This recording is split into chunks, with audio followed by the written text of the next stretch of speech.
Muy buenas tardes. En nombre del Instituto Nacional de Salud Pública, le doy la bienvenida a este evento que forma parte de nuestro tercer ciclo de teleconferencias COVID-19 titulada Perspectivas Económicas y Sociales de México frente al COVID-19. Esta teleconferencia es la segunda de una serie de teleconferencias que realizaremos en forma colaborativa con la Fundación de Investigación y Enseñanza para la Salud Pública y el patronato del Instituto Nacional de Salud Pública. Tenemos un patronato muy activo que nos ha apoyado con la creación de esta nueva fundación y que se ha preocupado mucho por aportar al instituto apoyos que nos permitan mejorar nuestra excelencia en la investigación, la docencia y el servicio que prestamos. Quisiera yo, desde luego, agradecer mucho a nuestro presidente del patronato, al licenciado José Ignacio Ábalos, por esta iniciativa de celebrar estas teleconferencias. En el ámbito global, de acuerdo con el Banco Mundial, la economía presentó una contracción de 4.3% en el 2020 como resultado de la pandemia de COVID-19. Se espera que los países más pobres, la recuperación económica tome más de una década, es decir, una década perdida.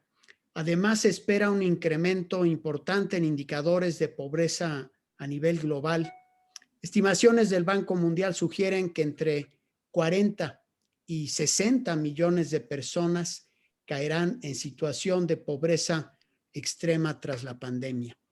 De modo que además de las tragedias humanas que han significado las muertes, las enfermedades, las pérdidas humanas, nos enfrentamos también a una situación de aumento en la pobreza en el ámbito mundial.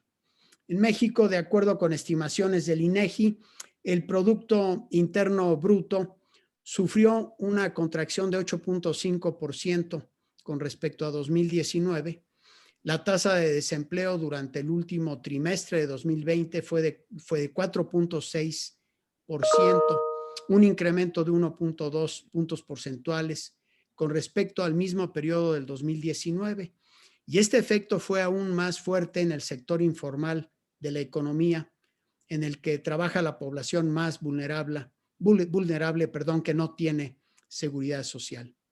De acuerdo con estimaciones del Coneval, la población en situación de pobreza por ingresos aumentó 7,2 puntos porcentuales derivados de la crisis sanitaria, y los efectos sobre diversos aspectos del bienestar, como la salud, la educación, están empezando a documentarse, pero se espera que existan consecuencias muy importantes a largo plazo.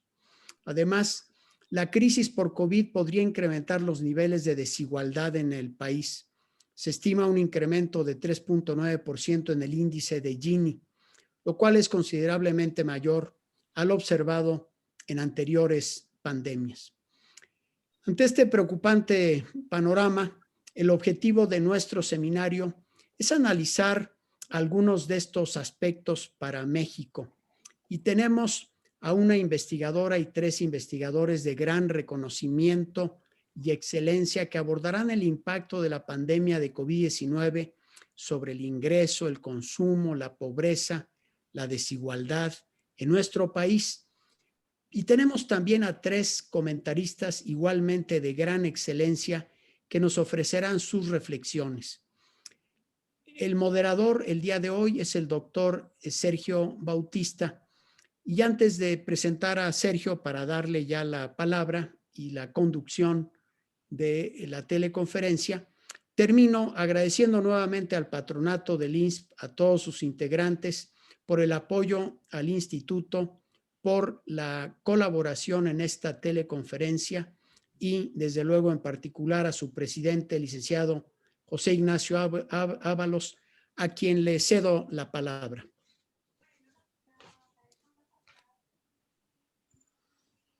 Muchas gracias, Juan. Buenas tardes a todos. Quiero comenzar agradeciendo especialmente la gestión, compromiso y generosidad de nuestros patronos, Jessica Devlin, Max Leonardo Castañón, José Carlos Pérez y Pérez, Olegario Vázquez Ardil y Eduardo González Pierre. Muchas gracias, Juan, doctor Juan Rivera, a ti y a todo tu equipo de colaboradores que hacen posible estas sesiones. A los miembros del patronato nos da mucho gusto continuar participando, como en ocasiones anteriores, en esta reflexión colectiva que busca generar respuestas y acciones ante la crisis de salud derivada de la actual pandemia por la que atravesamos. Celebro enormemente la conjunción que hemos logrado el día de hoy con la participación de grandes ponentes, panelistas y nuestro moderador. Todos muy cercanos amigos de este patronato. Gracias a todos de verdad por sus muy honrosas contribuciones y por su compromiso con la salud y bienestar de los mexicanos. Bienvenida sea toda nuestra audiencia de esta tarde, enriquecida con académicos, investigadores, tomadores de decisión, muchos de ustedes egresados de nuestra Escuela de Salud Pública de México, que está próxima a cumplir sus 100 años de existencia.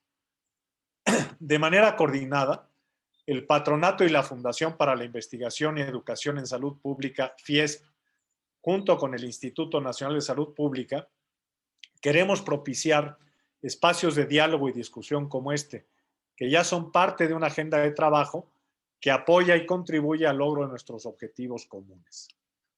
A poco más de 13 meses de identificarse el primer caso de COVID-19 en México, el virus ha logrado expandirse rápidamente a cada rincón del país, hoy ya teniendo un alto costo para casi todas las familias mexicanas.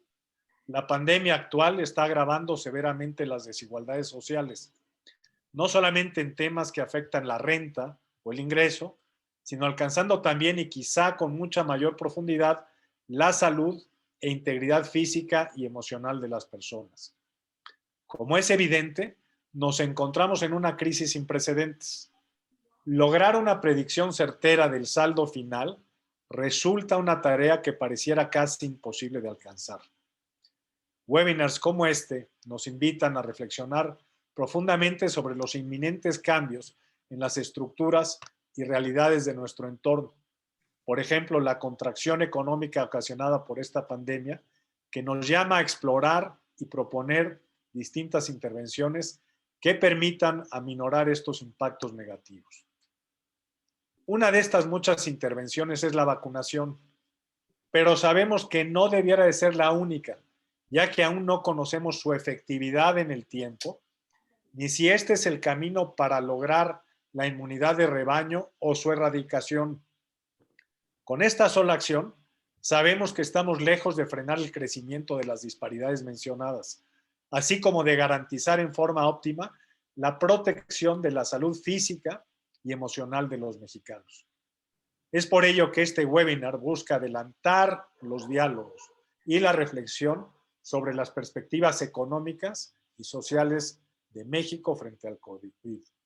Por ello, doctor Juan Rivera, Sergio, pues les pido sigamos adelante con nuestra agenda del día de hoy, que sin duda alguna sé que tendrá aportaciones muy importantes para el bienestar de todos los mexicanos. Muchas gracias. Muchas gracias, José Ignacio. Esta semana, el martes en concreto, el Instituto Nacional de Salud Pública y la Escuela de Salud Pública de México cumplió 99 años. Y empezamos precisamente ya la cuenta regresiva y vamos a tener una serie de eventos y conversatorios, le estamos llamando, para celebrar también estos 100 años. Sí que nos gustaría también invitarlos a escuchar esos conversatorios. Pero pasando al programa del día de hoy, quisiera yo presentar al moderador de la sesión, al maestro Sergio Bautista Redondo, quien es economista y director de Economía de la Salud del Instituto Nacional de Salud Pública. Su investigación se ha enfocado en el diseño y evaluación de programas de salud, particularmente de intervenciones basadas en ciencia del comportamiento, pero además ha sido un gran líder de un centro muy exitoso en muy diversos temas. Entre 2016 y 2018 fue Visiting Scholar en la Universidad de California en Berkeley. Es investigador en ciencias médicas nivel E por la Comisión Coordinadora de los Institutos Nacionales de Salud y es miembro del Sistema Nacional de Investigadores nivel 2. Además, Sergio durante este año ha tenido importantes aportes en el Grupo Técnico Asesor de Vacunación contra COVID-19. De hecho, Sergio fue quien lideró el desarrollo de los modelos que llevaron a definir el orden de vacunación con el propósito de reducir la mortalidad en la población. Estamos muy orgullosos del trabajo que realiza Sergio y me da mucho gusto que sea Sergio quien modere esta teleconferencia. Adelante, Sergio. Gracias, Juan.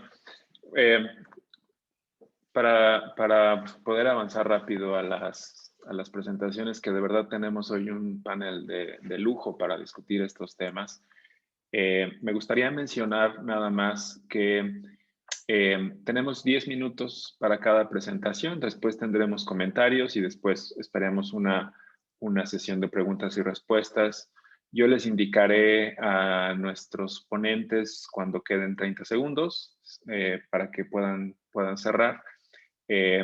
Y lo que voy a hacer es que voy a presentar a cada persona antes de su ponencia.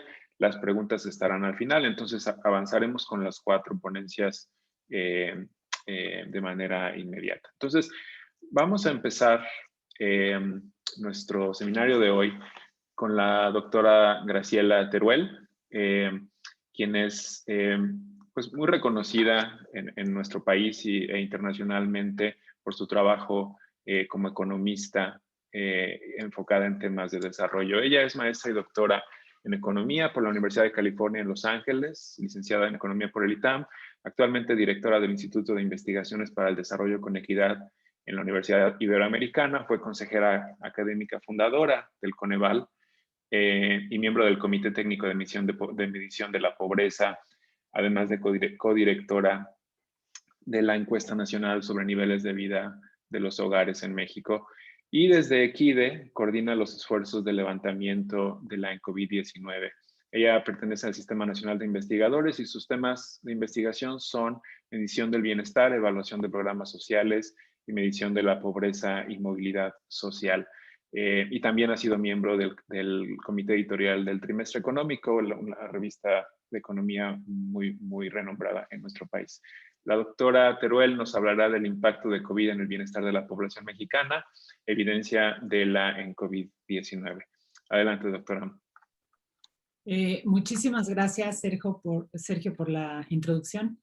Y bueno, comenzar nada más agradeciendo la invitación, obviamente, a Juan Rivera, al Instituto Nacional de Salud Pública, a José Vargas, a José Ignacio, para estar aquí el día de hoy. Los resultados que hoy les vengo a comentar provienen de este monitoreo que está llevando a cabo la Universidad Iberoamericana en sociedad con Quantos y con UNICEF, que es una encuesta llamada EnCovid y que se comenzó a levantar periódicamente a partir del mes de abril del año pasado, justo cuando azotó la pandemia, y hemos seguido este seguimiento, este monitoreo a lo largo de los meses.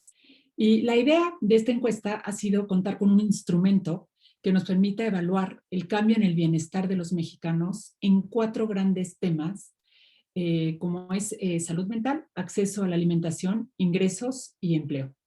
La encuesta, nada más recordar, porque hay muchas encuestas que se están haciendo estos días, tiene un diseño robusto, científico, que tiene también este esquema de post-estratificación para asegurar su representatividad a nivel nacional. Se basa en la telefonía celular con cobertura del 96% y se basa también en el marco del IFETEL. Bueno, pues como tengo muy poquito tiempo, voy a ir directo a los resultados y contarles nada más qué ha pasado en estos meses, desde abril hasta diciembre, en torno a estos 4 temas y los problemas que vemos hacia adelante. Primero, en términos de desocupación, y nosotros tenemos una definición muy amplia que incluye no solo la población desempleada, sino también la descansada y la que no pudo salir a buscar trabajo. En abril empezamos con unas tasas de desocupación muy altas, aproximadamente 11%.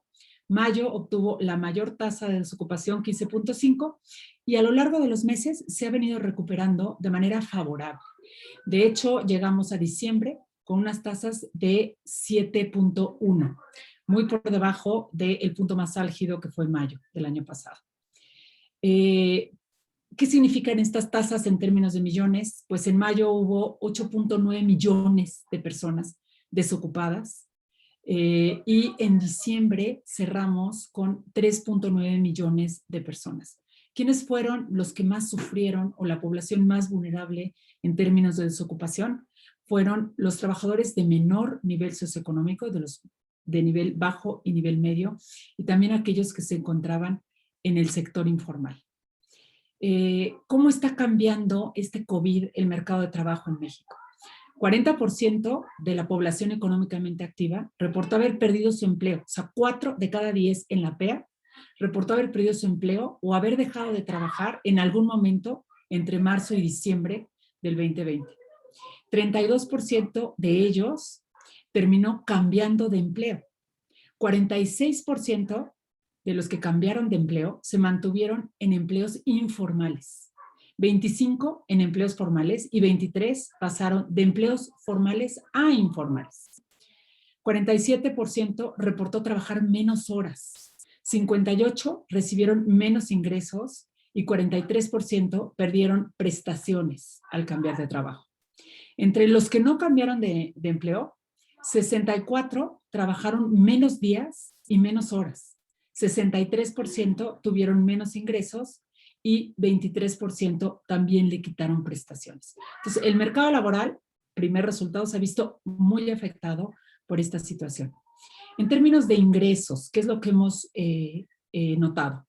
Bueno, pues del porcentaje de hogares que reportaron una reducción de sus ingresos en comparación del mes en que los entrevistamos con respecto a antes de la pandemia, febrero del 2020, aproximadamente 7 de cada 10 mexicanos ha reportado reducción importantes de ingresos. Esto ha ido mejorándose a lo largo de los meses hasta llegar a diciembre, en donde 6 de cada 10 mexicanos sigue reportando esta reducción importante de ingresos.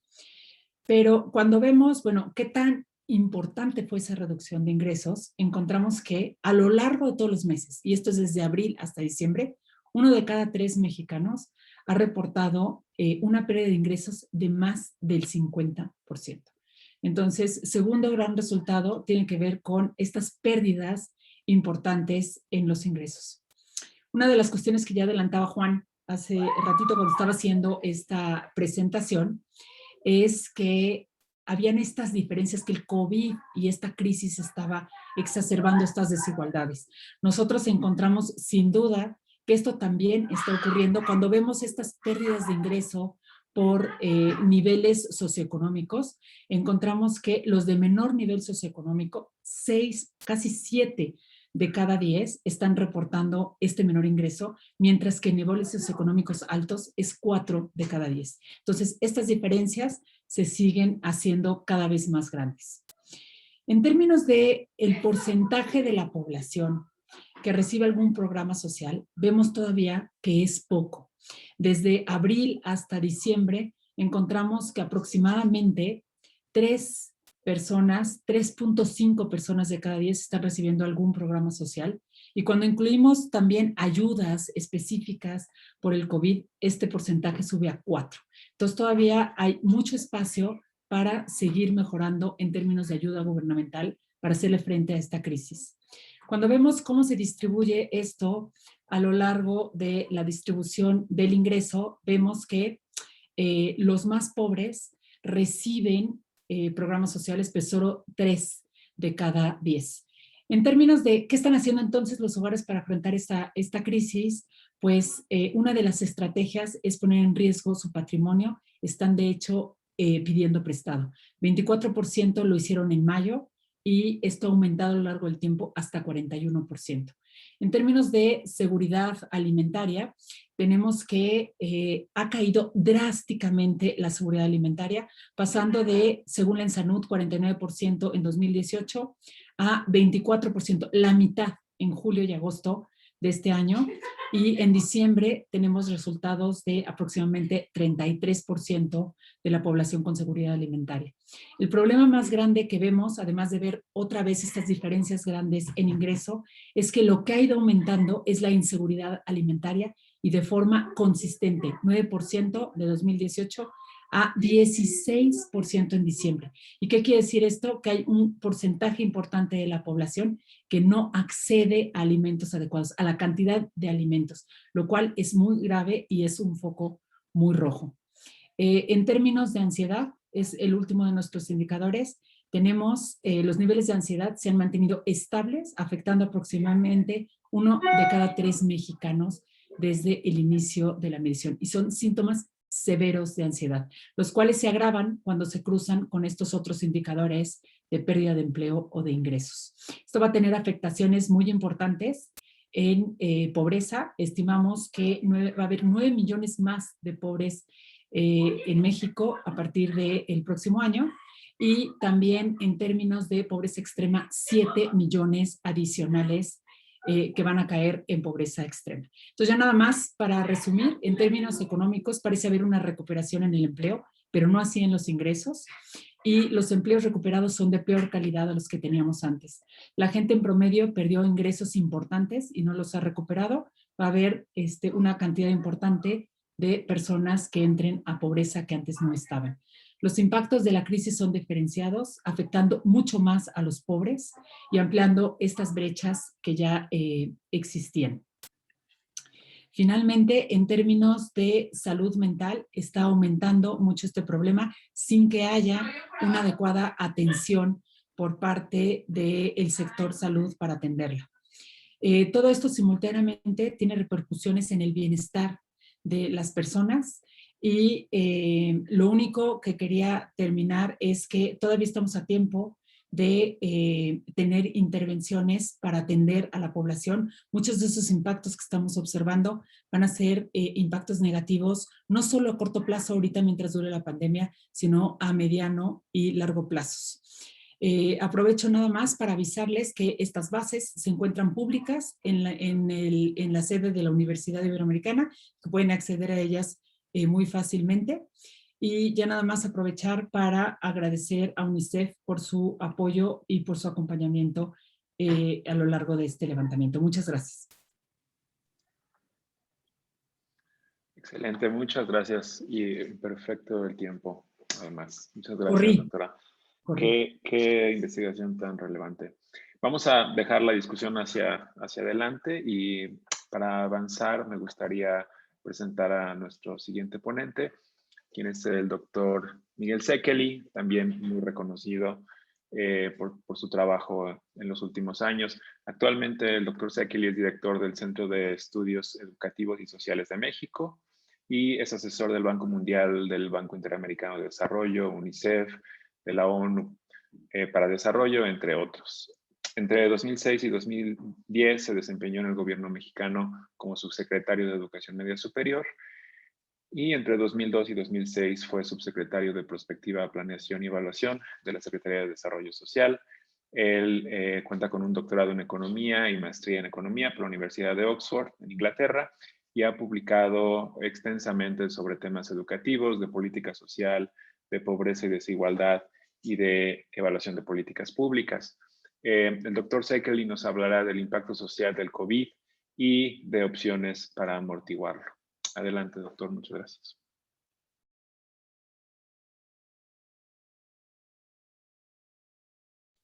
Tienes silenciado su micrófono. Gracias. Perdón, muchas gracias por la invitación. Un gusto de estar con todos ustedes y con un panel tan distinguido. Les agradezco la oportunidad. Y yo creo que Chele nos presentó ya un panorama muy claro, que de hecho es interesante que viene de la encuesta que han realizado en la Ibero con UNICEF, Pero si uno ve los resultados de la ENOE, de la Encuesta Nacional de Ocupación y Empleo del INEGI, se obtienen resultados muy similares. Yo quisiera nada más puntualizar dos cosas, pero creo que ya Chele nos dio muy buena información. Y es que a pesar de que sí ha habido una recuperación a partir de junio, esta ha sido menor a la necesaria para resarcir todo el impacto del COVID. Por ejemplo, en empleo, si bien efectivamente el mayor impacto fue en abril, todavía si comparamos diciembre con el primer trimestre del año, hay una pérdida de alrededor de 2,5 millones de empleo y afectaciones de ingresos, etcétera. Y con datos de la ENOE, lo que se ve es que los dos grupos de la población más afectados por el lado del empleo son las mujeres y los jóvenes. Pero nuevamente, creo que la magnitud de las afectaciones está bastante bien documentada y creo que esta encuesta que realizaron entre UNICEF y la Ibero es muy buena encuesta y nuevamente es importante que coincida con las estadísticas del INEGI. Yo quisiera centrar mi participación en un aspecto que se deriva un poco de la medición de estas afectaciones y es preguntar si esto era evitable o si era inevitable. Hicimos recientemente en el Centro de Estudios Educativos y Sociales un estudio junto con el BID, el Banco Interamericano de Desarrollo, y encontramos que México es el segundo país con mayor afectación en términos de aumento de la pobreza. Solamente Brasil, que tiene una población considerablemente mayor, fue el único país de América Latina en donde se ve un aumento mayor de la pobreza. Pero, increíblemente, viendo el otro lado de la moneda, México es el país de Latinoamérica en donde el gobierno ha invertido menos recursos y creado menos mecanismos para amortiguar ese choque. Entonces, nuevamente, regresando a la pregunta de si esto era evitable o si pues simplemente fue el destino que nos llegó con el COVID y ni modo. Y yo lo que quisiera poner sobre la mesa, y es un punto que creo que amerita discusión, yo creo que esto era evitable en una muy buena medida, porque cuando se cuantifican los daños y se comparan con otros gastos que realizó el gobierno durante el mismo periodo en 2020, se encuentra que pues siempre en el caso del gasto público es cuestión de prioridades. No es que no haya dinero, dinero hay. La pregunta es en qué se gasta. Y cuando uno ve el presupuesto y encuentra que hay inversiones muy grandes en proyectos de infraestructura que no eran urgentes ciertamente y se podrían haber pospuesto, por ejemplo, para amortiguar parte de estas afectaciones, pues para mí creo que la respuesta va más por el lado de que al menos una parte importante sí era evitable, en dos sentidos. Uno, las personas que perdieron su ingreso y las empresas que tuvieron que cerrar, sobre todo micro, pequeñas y medianas, pues con algún apoyo económico podrían haber sufrido menos. Y por otro lado, un proceso adicional del cual todavía no tenemos la magnitud de la afectación es en cuánto se redujo el patrimonio de las personas. Eso yo creo que lo vamos a poder ver ahora que se publique la Encuesta Nacional de Ingreso y Gasto de los Hogares de 2020, la que realiza INEGI y publicará en este año. Y ahí sí podremos ver la afectación en términos de patrimonio, no nada más las deudas que bien Chele decía cómo han aumentado, sino cuánto desahorraron los hogares, qué tuvieron que vender de activos, etcétera. Ahí veremos realmente la cuantificación. Entonces, nuevamente, yendo a las comparaciones internacionales, cuando uno ve qué ha pasado en México, mientras que en México se privilegiaron inversiones que pues se puede argumentar que no eran necesariamente urgentes, otros países, por ejemplo, pongo el caso de Bolivia, cuyo presidente hizo una visita al Senado muy recientemente, y el presidente de Bolivia presumía, y esto es cierto, que tenían un bono de transferencias a las familias precisamente para minorarles este impacto. Y ese es Bolivia. Pero si se va uno país por país, se encuentra que todos los países algo hicieron para amortiguarle este impacto a su población, que no se afectara su patrimonio de largo plazo de la manera que sucedió. Y una dimensión adicional de la cual INEGI nos ha dado resultados muy dramáticos recientemente es que también está habiendo una afectación muy importante en la educación. Cientos de miles de personas se salieron de la escuela durante el ciclo escolar al inicio del COVID, pero después prácticamente 5 millones ya no siguieron en la educación al transitar de un nivel a otro. Y una de las causas principales son los motivos económicos. Entonces, no es nada más la pérdida de ingreso de corto plazo que pudo haberse amortiguado con serias afectaciones para muchas familias, como el caso del acceso a alimentos, sino que incluso otras conjunto de dimensiones que tiene una implicación importantísima para el largo plazo, como la educación, también fueron afectadas.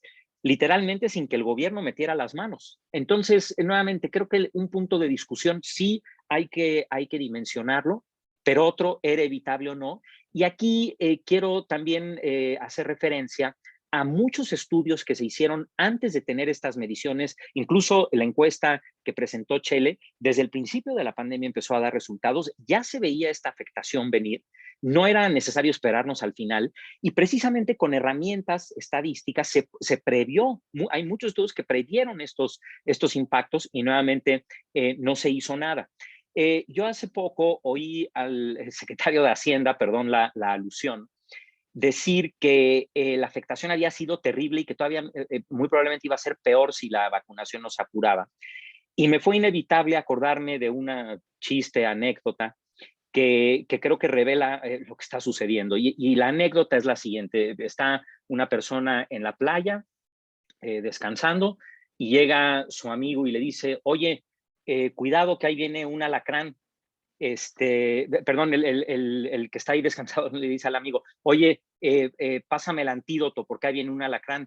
Y le dice, ¿qué pasó? ¿Pero qué, ya te picó? No, pero ahí viene. No, bueno, si ahí viene el alacrán y ya sabes que te va a picar, mejor porque no te mueves en lugar de luego pedir el antídoto, ¿no? Entonces me recordó estas frases de diciendo, ahí viene algo peor, pero creo que como gobierno precisamente el rol es que si viene algo peor, hay que poner en marcha mecanismos para amortiguar estos impactos. Se podía haber hecho, nuevamente hubieron muchas advertencias, muchas predicciones que lamentablemente fueron totalmente ciertas, como se nos demostró con los números que presentó Chele.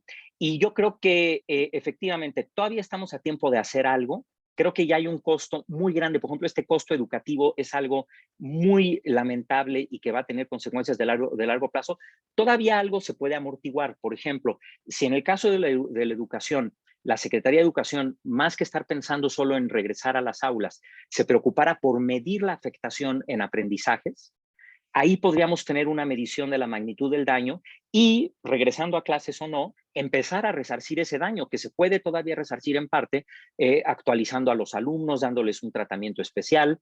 Entonces, bueno, sí ha sido una afectación evitable, pero no podemos quedarnos cruzados de brazos y creo que es importante seguir alertando que todavía se puede amortiguar, aunque sea una parte, y sobre todo ver estos efectos de largo plazo, que si no hacemos algo, lo que veremos es mayor desigualdad en el futuro, menor competitividad en el futuro y lamentablemente un país más pobre en el futuro.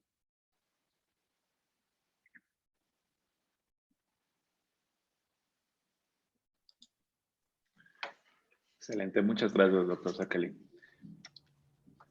Muy bien, sin duda una reflexión muy relevante. Vamos a continuar con el doctor Héctor Nájera Catalán.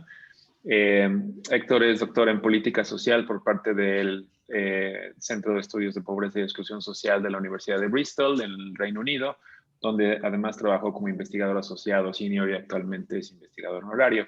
Recientemente se incorporó como investigador asociado al Programa Universitario de Estudios del Desarrollo, el PUED, de la UNAM. Él pertenece al Sistema Nacional de Investigadores, ha recibido fondos internacionales para colaborar en la medición y análisis de pobreza multidimensional. Sus intereses principales son la aplicación de métodos estadísticos avanzados para la validación y producción de medidas de pobreza y el uso de estadística bayesiana para el análisis y modelación de la pobreza. El doctor Nájera nos hablará sobre cambios de corto y mediano plazo del tamaño y distribución de la pobreza por ingresos en México. Adelante, doctor Nájera, muchas gracias.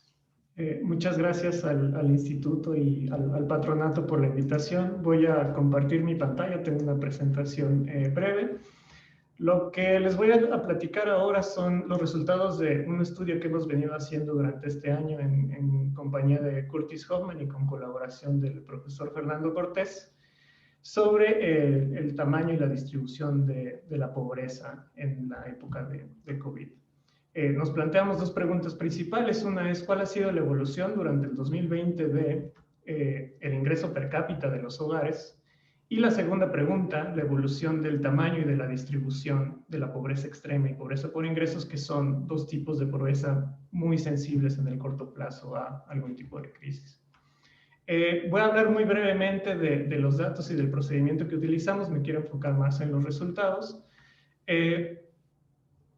El último dato conocido de pobreza que tenemos en México es el que proviene del ENIC 2018. México no cuenta con cifras de corto plazo de pobreza. La nueva cifra de pobreza se publicará en este verano con datos de la ENIC 2020.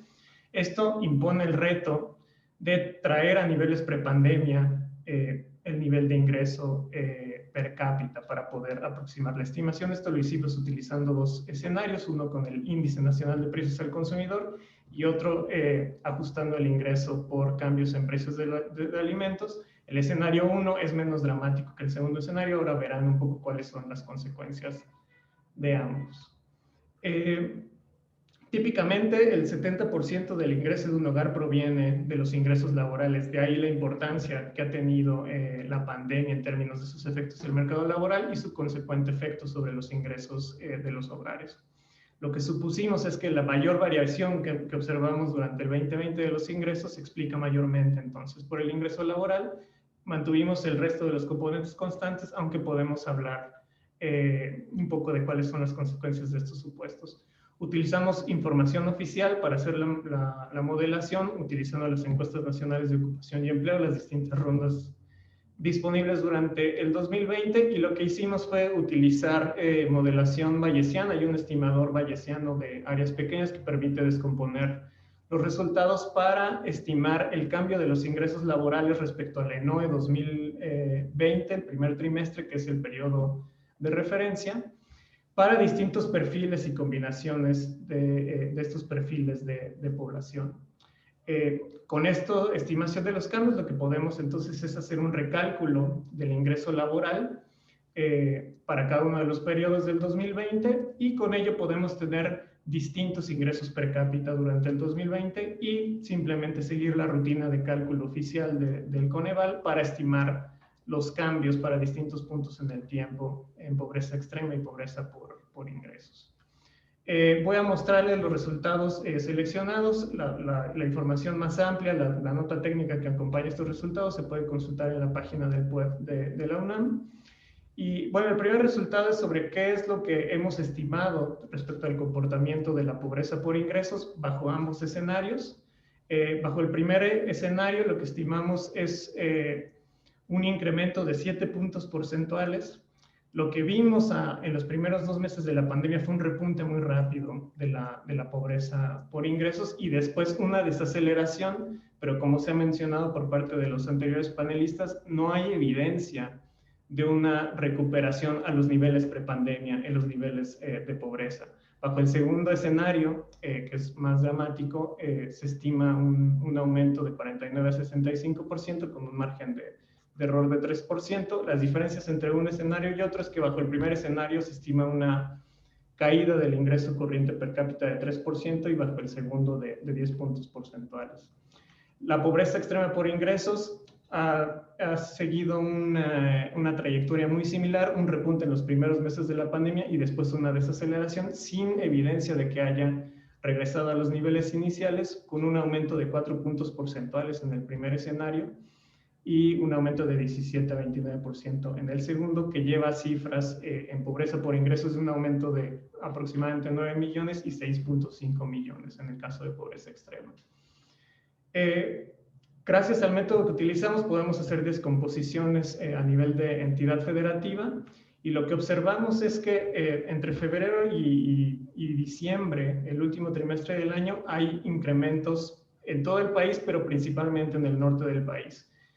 A destacar algunos estados: Baja California, Quintana Roo, en el centro del país la Ciudad de México con incrementos superiores a 10 puntos porcentuales, el Estado de México y Tlaxcala. ¿A qué se debe esto? Bueno, esto se debe al perfil económico que tienen estas entidades, algunas asociadas al sector turístico, otras asociadas al comercio y servicios. En términos de cambios de pobreza por ingresos por tipo de ocupación, la doctora Teruel mencionó un poco cuál ha sido la distribución del impacto para distintos sectores. Estos resultados hacen eco de esos resultados lo que hemos visto es que el crecimiento ha sido desproporcionalmente mayor en los sectores laborales más precarizados.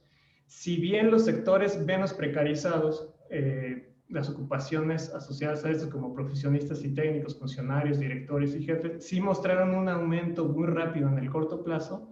Lo que observamos es que ya hacia finales del año con la reapertura hay una recuperación muy marcada en estos sectores y no así en los otros sectores ocupacionales.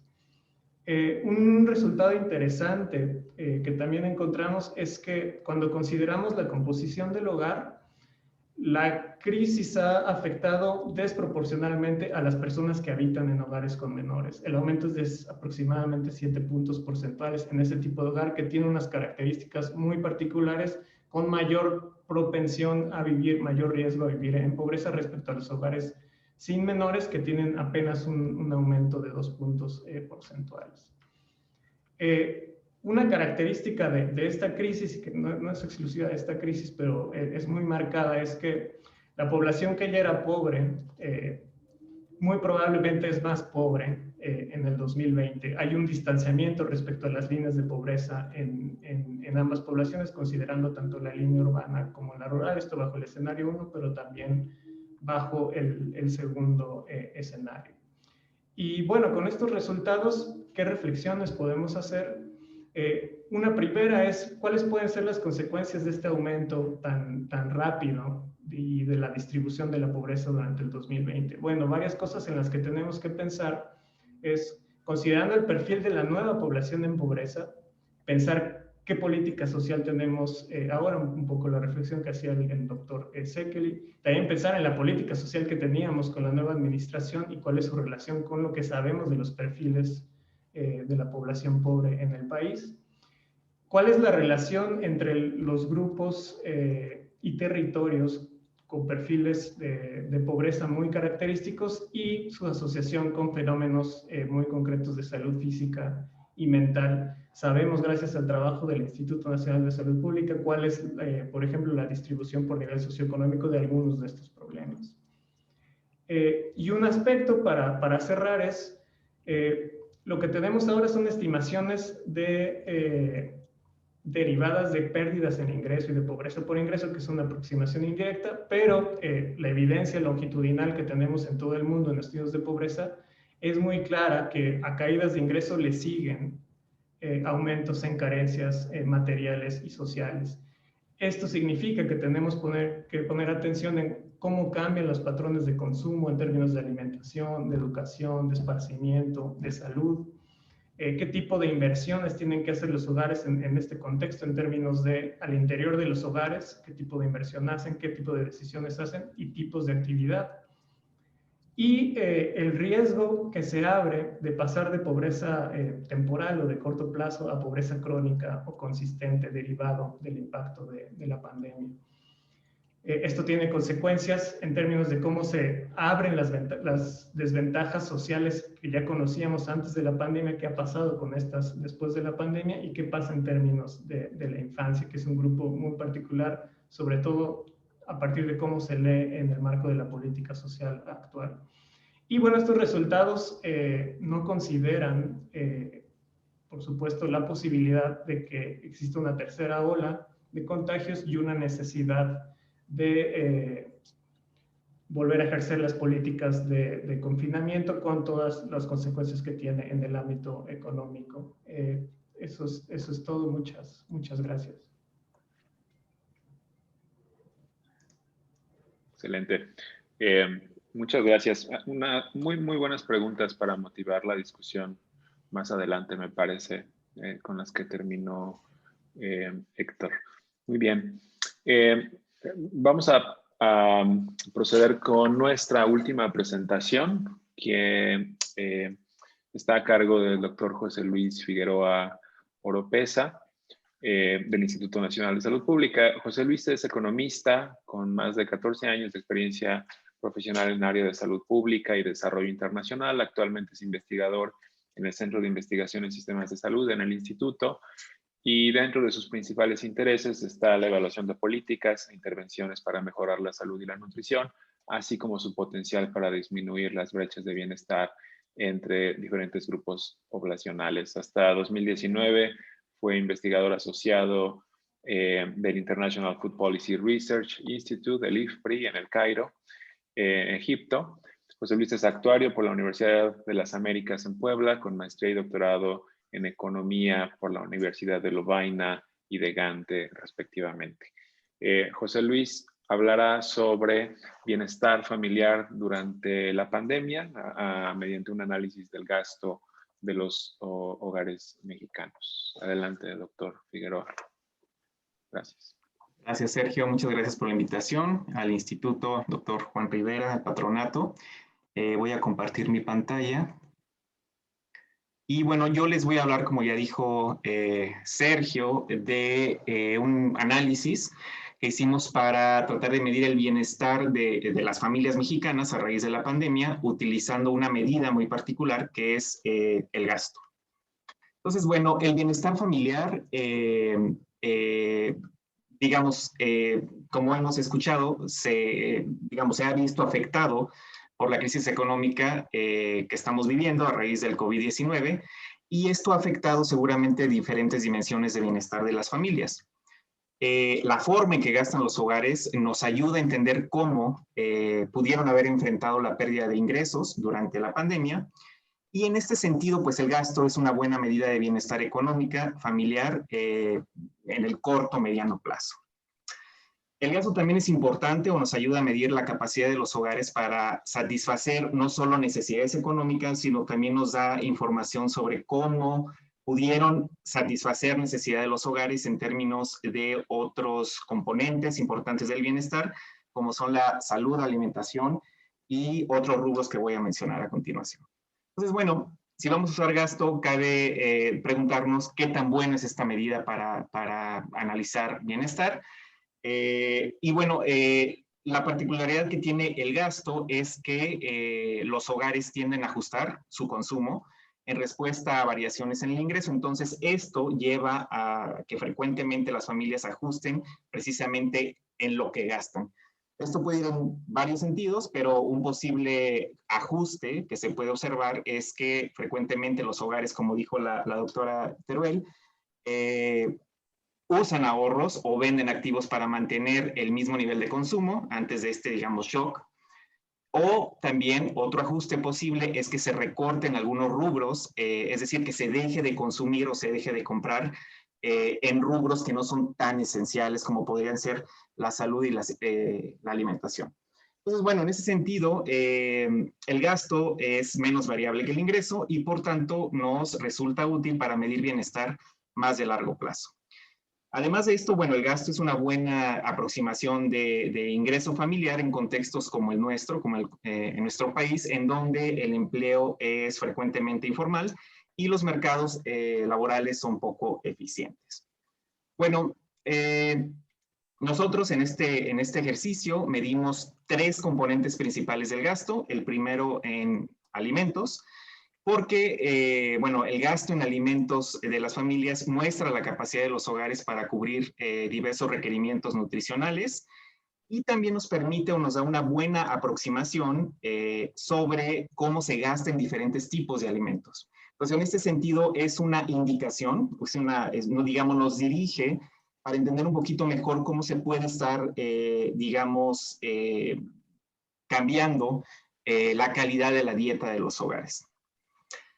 Por otro lado, el otro gran rubro del bienestar pues es el gasto que se pudo haber hecho en salud, y esto obviamente porque la salud es un componente particularmente importante del bienestar familiar, individual también, y aquí nos concentramos en el gasto privado o gasto de bolsillo.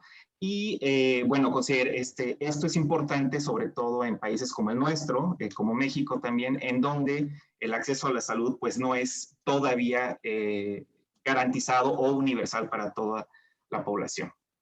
Y finalmente, bueno, también analizamos otros componentes del gasto que no tienen que ver con salud ni con alimentación, y ahí analizamos un poco, digamos, gastos como transporte, higiene, educación, compra de mobiliario, colegiaturas, etcétera.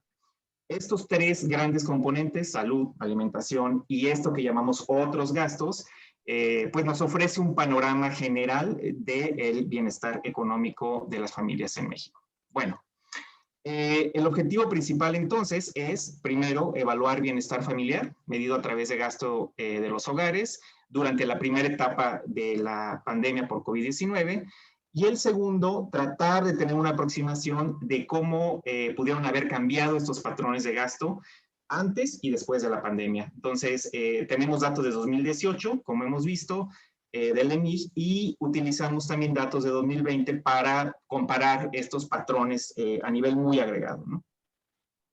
Bueno, los resultados, lo primero es que los hogares mexicanos durante los meses de la pandemia gastaron más, o parece que gastaron más en alimentos en general. Entonces aquí les muestro muy rápidamente el gasto per cápita promedio mensual que se dedicó a alimentos por parte de los hogares mexicanos, y podemos ver que este gasto fue alrededor de 1,500 pesos per cápita mensual por familia.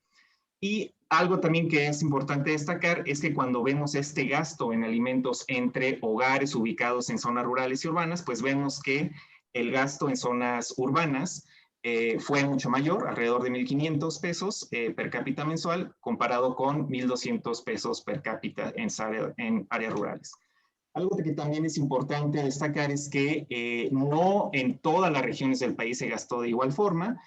En este sentido vemos que en Pacífico Norte, la región del Pacífico Norte y Ciudad de México, el gasto en alimentos per cápita promedio fue mucho mayor en comparación con regiones del sur del país, como puede ser la península y Pacífico Sur.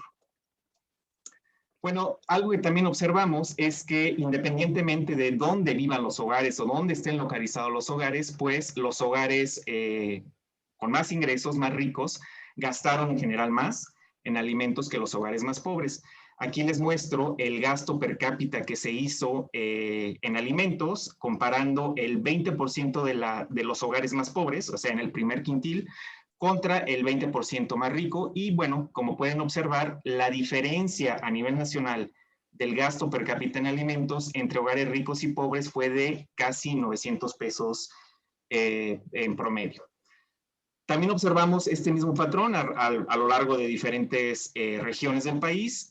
Sin embargo, vemos que en algunas regiones esta diferencia fue mucho más marcada. En particular en la región centro-norte, la diferencia entre hogares más pobres, relativamente más pobres y los más ricos, fue de más de 1,300 pesos per cápita promedio en alimentos, mientras que en otras regiones, por ejemplo la península, aunque los hogares más ricos gastaron más, pues esta diferencia fue mucho más modesta. Bueno, sí. Vemos que efectivamente los hogares más ricos parece que gastaron más en alimentos en comparación con los pobres.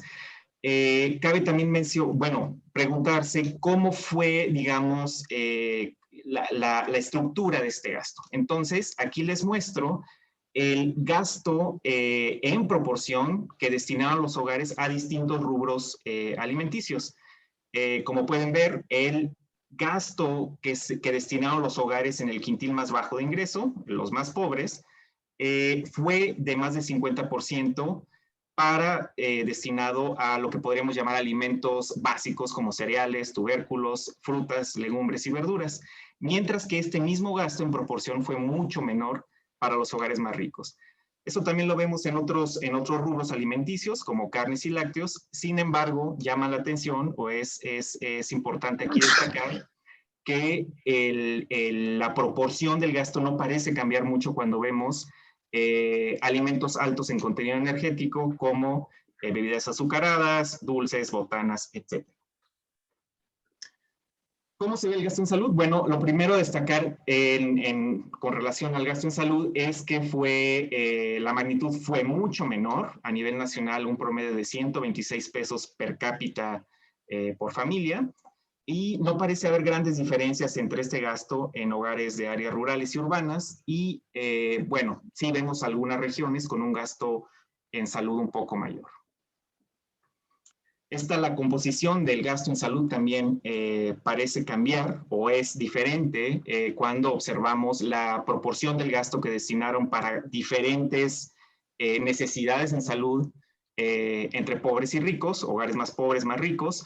Y aquí lo que vemos es que, por ejemplo, el gasto en salud que se dedicó a consulta externa, pues fue en proporción mucho mayor entre los hogares más pobres con relación a los hogares más ricos. Lo mismo vemos en otros rubros. Sin embargo, cuando, por ejemplo, atención hospitalaria, esta tendencia es al revés.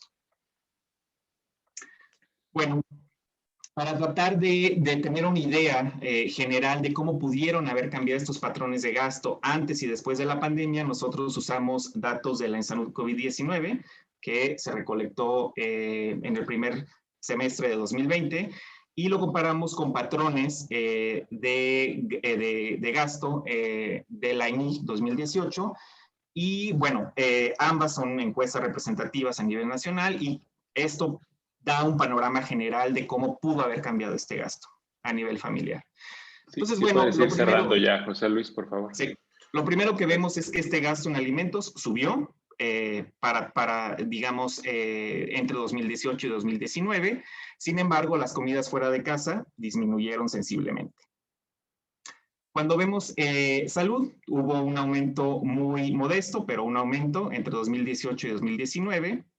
Pero donde observamos el mayor gasto es en lo que nosotros llamamos otros rubros. Aquí casi observamos que hay digamos, una reducción per cápita por hogar de casi 1,000 pesos en estos otros rubros.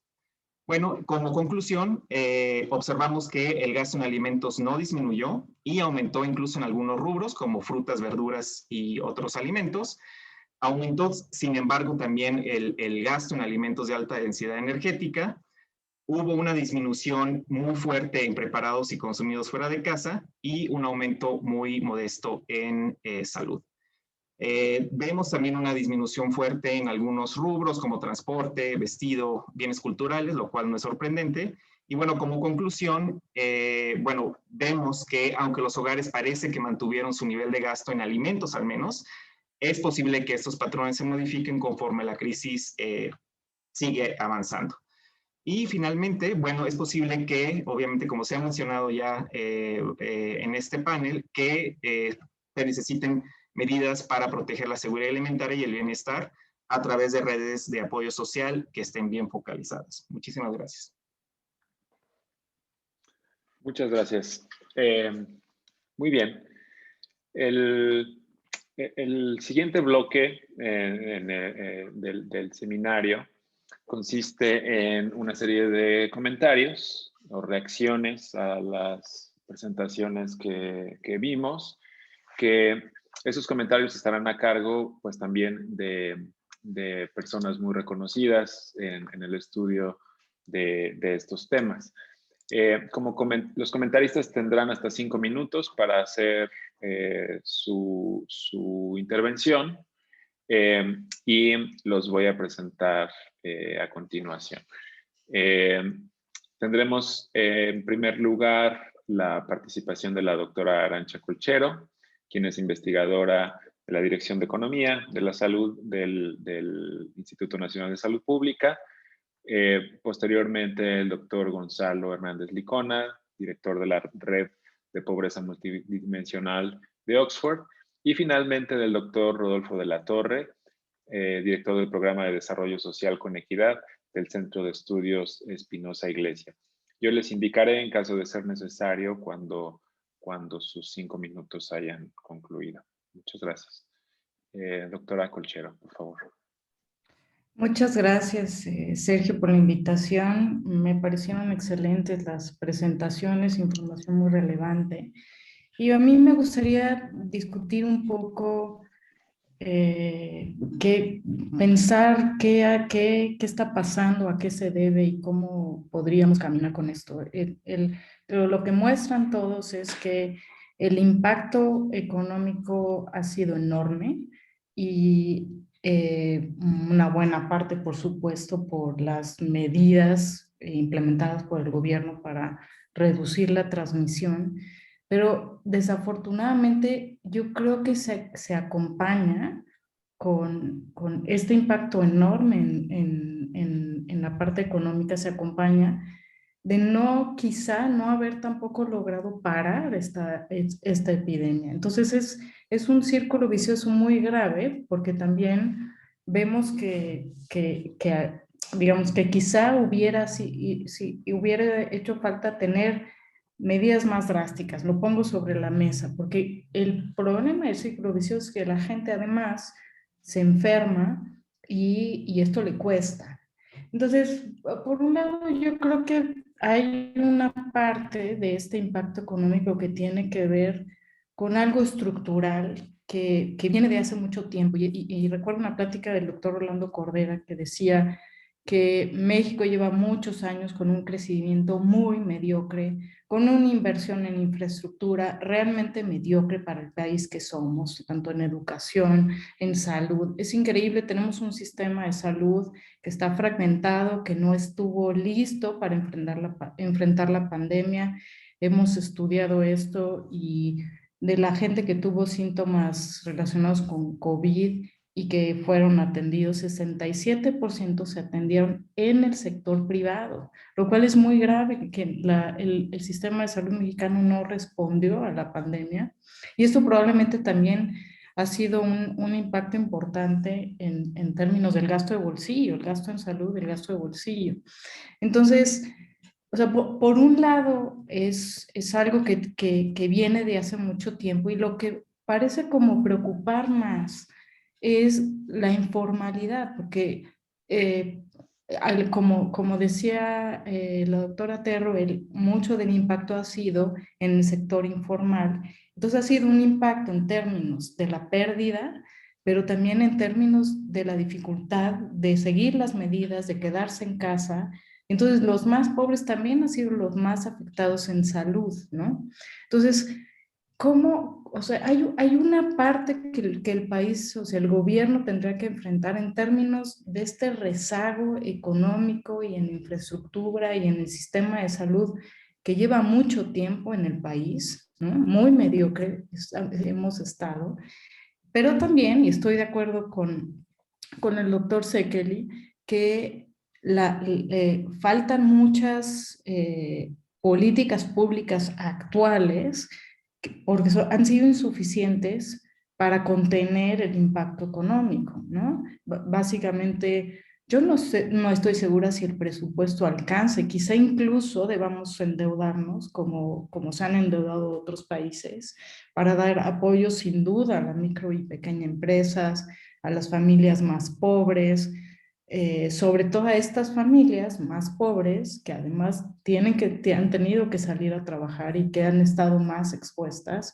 y que, como pertenecen al sector informal, no tienen seguridad social, no tienen acceso a servicios de salud. Entonces es un círculo muy complejo el de la economía y la salud en esta pandemia, que tiene un rezago estructural muy grande de hace muchos años y tuvo una respuesta insuficiente en términos de los apoyos que requería para que el impacto económico fuera menor y no se vieran estos aumentos en pobreza que el doctor Nájera nos muestra y que son preocupantes.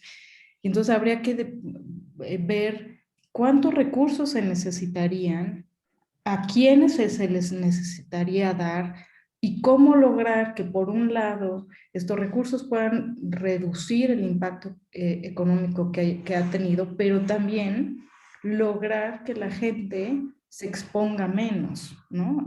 O sea, que también en esto se acompañen de una política pública que logre que haya menor cantidad de casos, ¿no? Por supuesto está la vacunación como una posibilidad, pero es tan lento que realmente no podemos pensar en esto como una solución para reducir la transmisión. Entonces, creo que es interesante también el análisis del gasto que presenta el doctor Figueroa y el impacto que pudo haber tenido. También en otros análisis nosotros hemos visto que este shock externo ha tenido un pequeño impacto positivo, porque la gente está consumiendo menos bebidas azucaradas y menos alimentos no esenciales altos en densidad energética.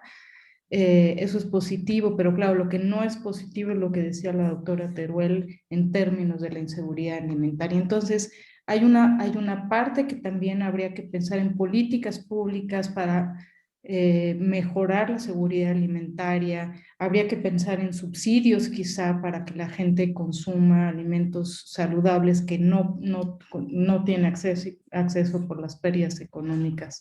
Parece que hay muchos ángulos que habría que discutir en términos de qué hacer en el corto plazo, qué tendría que hacer el gobierno para reducir el impacto económico y de salud, el impacto de salud, pero también pensar en políticas de largo plazo para reducir la informalidad en este país, para tener un crecimiento más grande, para mejorar la infraestructura, para mejorar el sistema de salud que no ha podido enfrentar todos los casos de COVID que se han presentado. Muchas gracias, Arantxa. De nada. Gonzalo, por favor, gracias. Muchas gracias por la invitación. Felicidades por el seminario, a los que presentaron y a los organizadores, por supuesto. Yo quiero primero resumir el hecho de que con los datos que nos han dado, más o menos, y se parecen muchos de los datos, la conclusión es que el desarrollo hoy, y cuando digo desarrollo, me refiero en general a tres cosas que a mí me parecen siempre importantes del desarrollo: generación de ingreso, desigualdad y pobreza. Las tres cosas están peor hoy que cuando empezó la pandemia, y eso que ya estábamos mal. Es decir, hemos aumentado la pobreza, la desigualdad ha aumentado y la generación de ingreso se ha visto muy afectada. Por lo tanto, claramente estamos peor con casi cualquier dato que uno quiera utilizar, como los que acabamos de escuchar. Yo quiero centrarme en lo que en parte Miguel y Arantxa dijeron, es ¿y qué tendríamos que hacer? Porque una cosa es decir, bueno, pues así nos tocó vivir, güey, pues ya hay ni modo, pues ahí los que se mueran y ya vamos. Y otra es decir, el gobierno, pues está para ayudar a la gente, y yo creo que hay dos cosas en las cuales, entre otras cosas, ha fallado el gobierno. Uno, en este desprecio, casi desprecio, y poco apoyo a la iniciativa privada. O sea, no solamente es un tema de que el gobierno no le dio apoyo a las empresas, como otros países sí lo hicieron, y cuando es empresa, es trabajo. Entonces, no solamente no le dio apoyo, sino este tema general de que las empresas privadas pues no son buenas porque son corruptas y son puros ricos. Esa historia, un poquito de los 70, de la izquierda de 70, me parece súper, súper grave.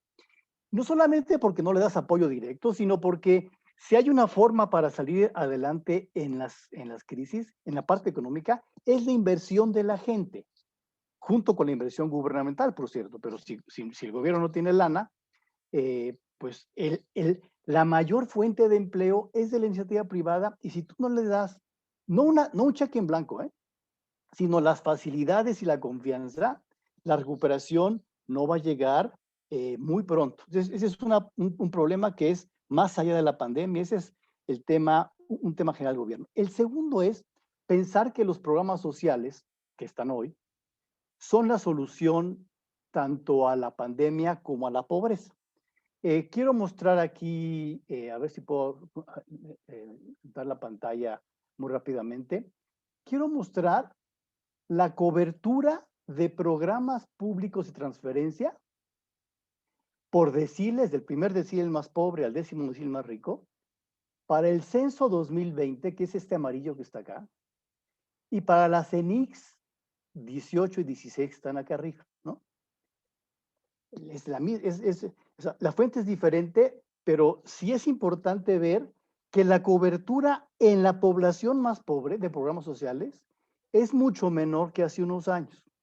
Es decir, la focalización es peor hoy que la que teníamos hace 2 años o 3 años, ¿no?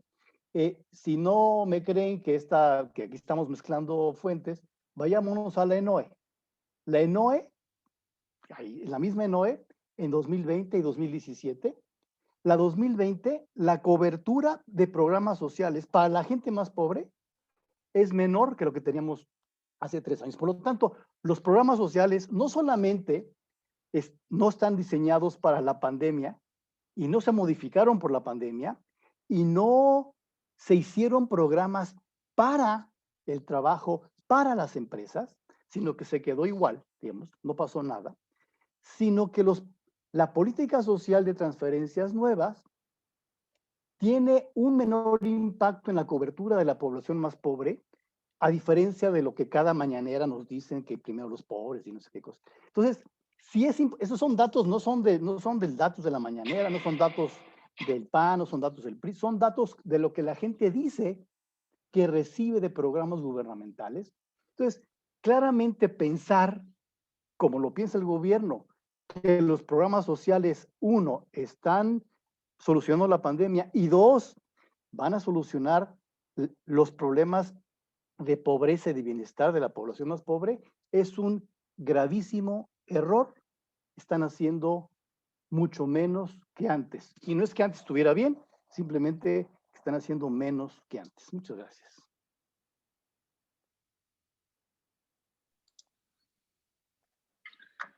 Muchas gracias, Gonzalo. Son resultados muy, muy impresionantes estos que acabas de mostrar sobre la cobertura y focalización de programas sociales.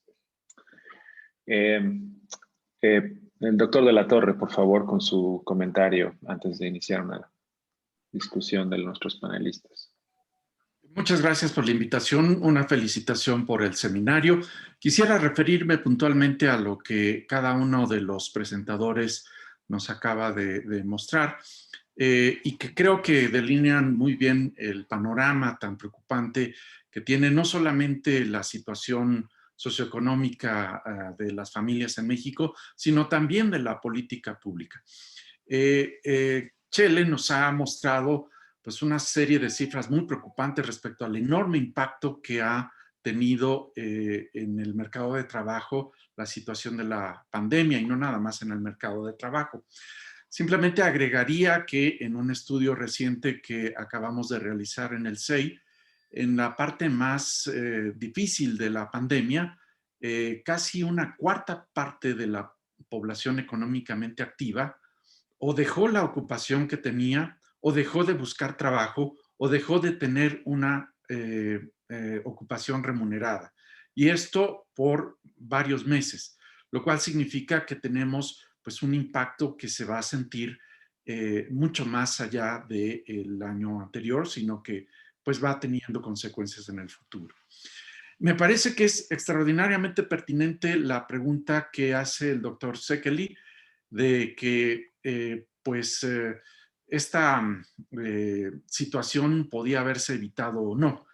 Su respuesta es clara. Yo solamente agregaría que también dentro de los estudios que hemos realizado, pues bastaba entre 1 punto a 3 puntos del PIB para evitar la mayor parte de las consecuencias adversas por esta disrupción del mercado de trabajo.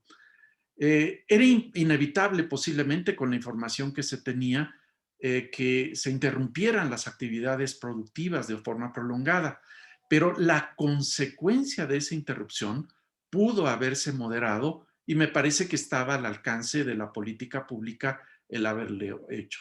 Así es que cuando recordemos esta pandemia, pues no la recordemos como una tragedia biológica o epidemiológica, sino como una tragedia también social, económica y también de política pública. Me parecen muy interesantes las estadísticas que ha presentado Héctor Nájera y que me parece que pues apuntan a un impacto sobre la pobreza notable. Por supuesto que hay escenarios en un sentido y otro, a lo cual yo agregaría una cuestión. Creemos que el perfil de la pobreza habrá cambiado notablemente debido a la composición de esta pobreza. Justamente el día de hoy presentábamos en el CEI la movilidad social a la pobreza y desde la pobreza y veíamos que 13 millones de personas se agregaron a la pobreza, salieron de ella alrededor de 10 millones en 2020, pero esos 13 millones que ahora están en la pobreza provenían de estratos medios e incluso de estratos altos. Eso quiere decir que vamos a tener un perfil de la pobreza notablemente diferente. en donde personas que no la habían sufrido la van a estar, digamos, teniendo sus consecuencias de una forma que no sabrían cómo manejarla o no la habían experimentado antes, y eso tiene consecuencias más allá de lo puramente económico. Pueden tener consecuencias en la composición social de las relaciones que se pueden traducir en situaciones incluso de violencia. Finalmente, quisiera comentar que pues lo que nos ha presentado José Luis, me parece que es la parte, digamos, alentadora de esta situación. No se cayó el consumo de alimentos, pero habrá que ver a qué costo. Si bien esta caída pues moderaría las cifras de pobreza extrema que por otro lado se comentaron, yo diría que posiblemente muchos de los hogares pudieron conservar su gasto en alimentos precisamente con el agotamiento de activos del hogar o retirando a los niños de la escuela o con una serie de acciones que tienen consecuencia de largo plazo. Pero bueno, al menos esta consecuencia de corto plazo se ha evitado. Y cierro con esto.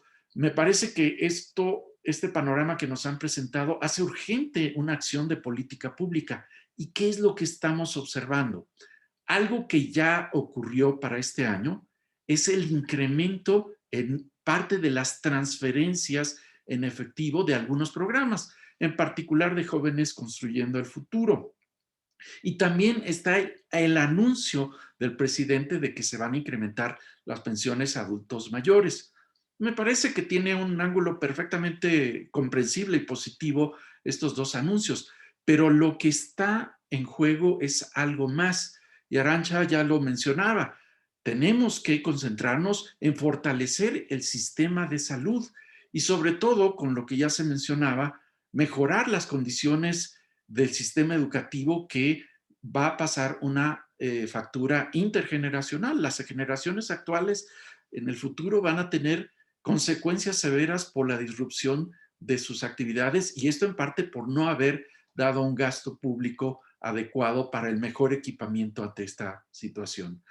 Creo que este gobierno necesita urgentemente revisar sus prioridades y realizar sus acciones en un sentido de fortalecimiento del estado de bienestar en la parte no monetaria.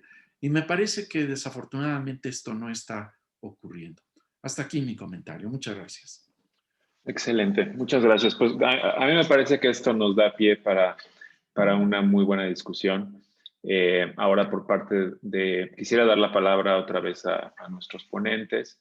Y están los puntos que mencionaron nuestros comentaristas. Creo que el tema de qué sigue, qué se puede hacer o qué se debería hacer y cuál es el rol del gobierno y del Estado en estas acciones es uno que quedó muy claro, a mí me parece, en los comentarios, que es muy relevante en este momento discutir. Entonces, me gustaría que, por favor, si pueden abordar un poco este tema, además de cualquier otro que quieran abordar en sus comentarios.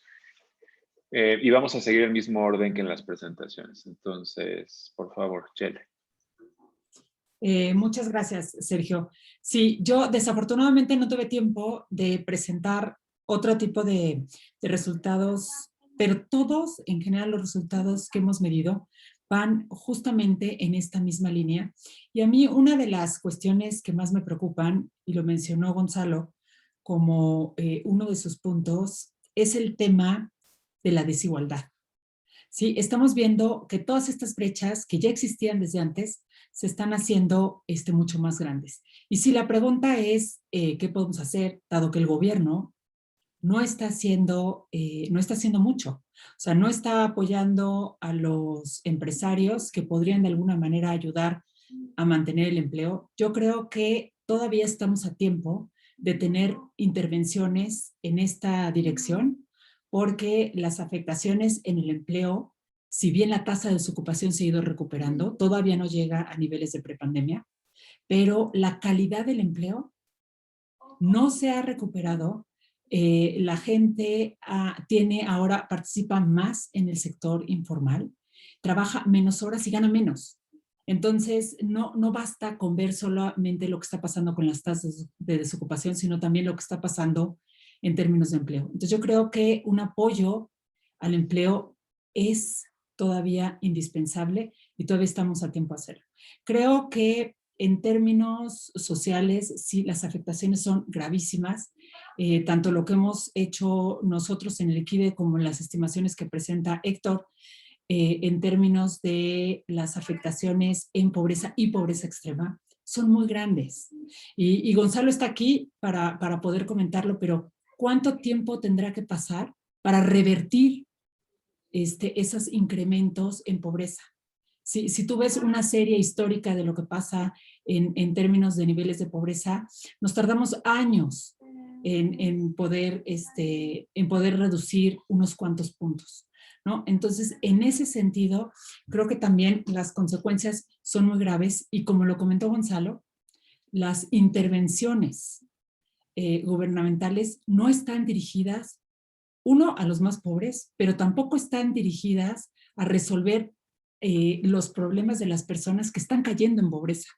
Nosotros estimamos que hay 12 millones de personas que no estaban en pobreza, que ahora van a caer o a pobreza extrema.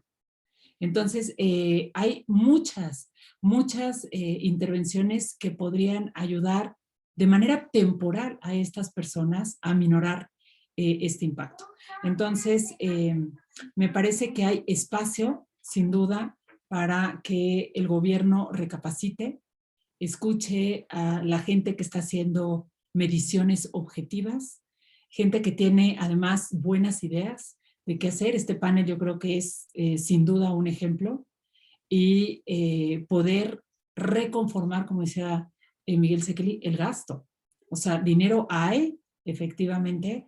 La pregunta es cómo lo gastas. Y esa asignación del presupuesto en tiempos de crisis sí es atribuible y sí es una decisión del gobierno. Y los impactos y las inacciones, el no hacer, sí va a ser atribuible a este gobierno. Muchas gracias. Muchas gracias, Chele. Doctor Sekeli, por favor. Sí, como no, muchas gracias. Yo creo que básicamente hay tres respuestas para esta pregunta. La primera que se acaba de comentar es cómo cambiar las prioridades en el gasto público. Ya también lo dijeron Gonzalo, lo dijo Rodolfo, la doctora Colchero. Y eso significaría dejar de hacer algunas cosas que eran prioridad para redistribuir recursos o reasignar recursos y tratar de lograr que la afectación para la población, que uno se imaginaría que es el fin que debe de dirigir a un gobierno, fuera menor. Evidentemente esto no está pasando. Hay una segunda alternativa que también mencionó la doctora Colchero, que es buscar recursos. Si no se va a mover, si no se van a mover las prioridades, entonces aumentar la bolsa de recursos. Y por ejemplo, lo que han hecho muchísimos países del mundo, incluyendo Estados Unidos, que es quien más políticas y programas y acciones ha puesto en marcha para amortiguar la pandemia, es incrementar el nivel de deuda, que es lo que se hace normalmente cuando uno tiene un shock negativo y si no quiere absorberlo totalmente bajando su nivel de vida. Ese es el rol del crédito, que los recursos puedan traerse hoy para amortiguar el golpe y pensando que en el futuro pues se tendrán que resarcir. Eso evidentemente, aunque la deuda en México ha subido, pero no ha subido y no se ha usado como instrumento de política pública para amortiguar el golpe en la población. Hay una tercera vía que creo que es la que se ha seguido y que creo que como mexicanos, por lo menos a mí me sucede, y perdón por lo que voy a decir, pero literalmente me da vergüenza, que es esperar a que los paisanos que están en Estados Unidos reciban dinero o trabajen más para mandarlo a México, o esperar que con la inversión que están haciendo, principalmente Estados Unidos, se reactive en la economía y pues en algo nos salpique. Me parece que el rol de un gobierno debería de ser, antes que nada, ser proactivo y poner como primera prioridad el bienestar de sus ciudadanos, buscando de manera responsable, por supuesto, pero no estando a las expensas pues de las migajas que puedan caer de lo que sí están haciendo otros países. Lamentablemente creo que estamos en la tercera creo que es el peor de los 3 escenarios. Y creo que si bien sí estamos a tiempo, se nos está acabando. Y creo que la afectación que está habiendo, por ejemplo, en materia educativa que comenté en la primera intervención, son cosas que va a ser muy difíciles de revertir. Van a tener consecuencias para muchos años hacia adelante. Así es que ojalá y sí haya un cambio de prioridades o una decisión de buscar otras fuentes de ingreso y no simplemente esperar a ver qué nos cae de lo que sí están haciendo los de junto. Gracias. Muchas gracias, Miguel. Héctor, si pudieras, por favor, también, hasta ahora una parte de la discusión ha estado enfocada en el empleo y mucho en el empleo en el sector formal, pero una buena parte de la población está en el empleo informal. Entonces ahí las ayudas a las empresas no necesariamente van a lograr mucho. ¿Qué más podemos hacer? Yo creo que una de las reflexiones más importantes que hay que hacer es en términos de el que tal vez es uno de los más grandes inventos del siglo XX, que es el sistema de seguridad social como pilar de la política social. Hay a veces una confusión entre política social y programas sociales. Programas sociales son una de las herramientas de la política social.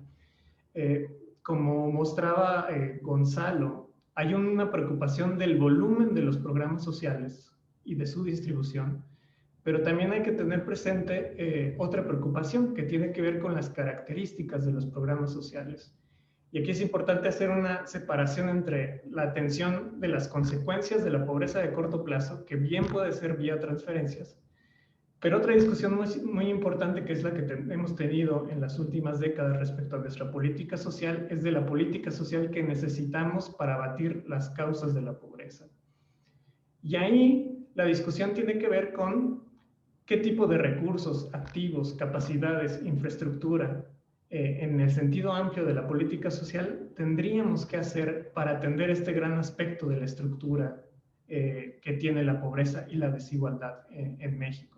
Esto significa pensar, como mencionaba el profesor Sekeli, en la forma de financiar este tipo de política social y de lo que tendríamos que hacer en términos de un pacto social para generar mayores recursos y para distribuirlos de mejor manera con esta claridad de lo que significa tener una buena política social, y que aquí entraría, digamos, dependiendo del perfil que tuviera la política social elegida, la atención tanto a las personas que están desprotegidas por el tipo de trabajo que desempeñan, como a las personas que están en el sector formal, que es una parte que se ha originado por el tipo de concepción que hicimos de la política social en esta dicotomía de formalidad y formalidad.